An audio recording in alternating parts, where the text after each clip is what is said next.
नमस्कार दोस्तों, आप सभी का स्वागत आपके अपने YouTube चैनल पर। दोस्तों, आप सभी ने महाभारत के युद्ध के बारे में तो जरूर सुना होगा, जिसमें कौरवों और पांडवों के बीच युद्ध हुआ था। इस युद्ध में बहुत योद्धा वीर गति को प्राप्त हुए थे, लेकिन क्या आपको पता है कि महाभारत के युद्ध में किस योद्धा के रथ पर किस देवता का वास था? वैसे तो महाभारत के युद्ध में एक से बढ़कर एक योद्धा थे, लेकिन एक योद्धा को युद्ध में महारथी बनाने में एक रथ की भी महत्वपूर्ण भूमिका होती थी। तो दोस्तों, इस वीडियो में हम बात करेंगे कि महाभारत के युद्ध में सबसे शक्तिशाली रथ किस योद्धा के पास था। तो चलिए करते हैं वीडियो की शुरुआत और बात करते हैं सबसे पहले पितामह भीष्म की।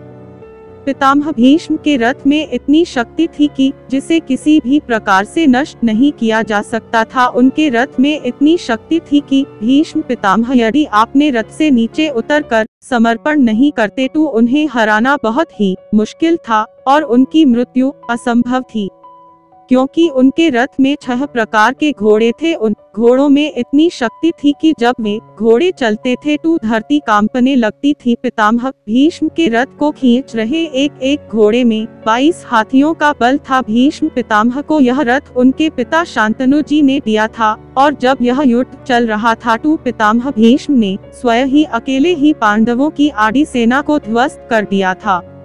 अब बात करते हैं महाभारत के दूसरे योद्धा की, जिसके रथ में पितामह भीष्म से भी ज्यादा बल था, लेकिन उनकी मृत्यु का कारण उनका रथ ही बना, जिसने अर्जुन जैसे शक्तिशाली योद्धा और महादेव से भी युद्ध किया था, जिसके आगमन से युद्ध में सभी मायावी शक्तियों का अंत हो गया था। जो ऊंचे कुल का होते हुए भी नीच कुल का कहा गया। जी हाँ, हम बात कर रहे हैं अत्यंत शक्तिशाली सूर्य के समान तेजस्वी महारथी कर्ण की।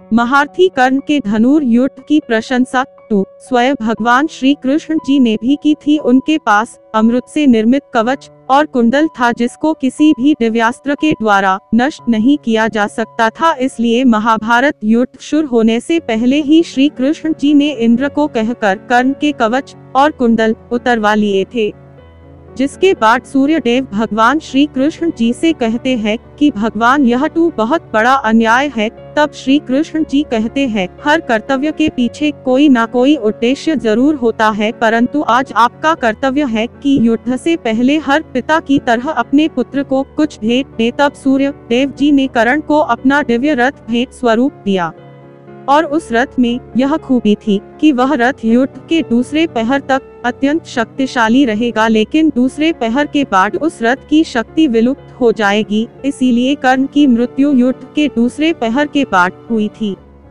तो चलिए अब बात करते हैं महाभारत के तीसरे बहुत ही शक्तिशाली और मायावी रथ के बारे में, जिसके आने से स्वयं शक्तिशाली भीम को भी झुकना पड़ा था, जिसके पास देवों से भी ज्यादा शक्ति थी और जो इंद्र के बहुत ही प्रिय मित्र थे। तो फिर क्यों अर्जुन ने उनके प्राण ले लिए? जी हाँ, हम बात कर रहे हैं असम के राजा भगदत्त, जिसके पास इंद्र की तरह ऐरावत जैसा अत्यंत शक्तिशाली हाथी था, जिसके आगमन मात्र से सभी महारथी भय से कांपने लगते थे। इसी कारण भगदत्त को अर्जुन ने मृत्यु के घाट उतार दिया।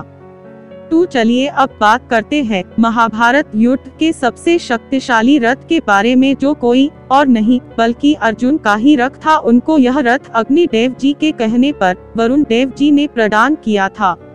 उसकी शक्ति को और ज्यादा करने के लिए भगवान श्री कृष्ण जी ने महाबली वीरों के वीर हनुमान जी को पताका के रूप में रथ के ऊपर बैठाया था, और इसी कारण पूरे महाभारत युद्ध में अर्जुन का ही रथ सबसे शक्तिशाली था, क्योंकि जिस रथ के सारथी स्वयं नारायण जी थे और ध्वज के रूप में स्वयं हनुमान जी विराजित थे। तो आप स्वयं ही सोचिए कि उस रथ के सामने कोई दूसरा रथ कैसे ही ठहर सकता है।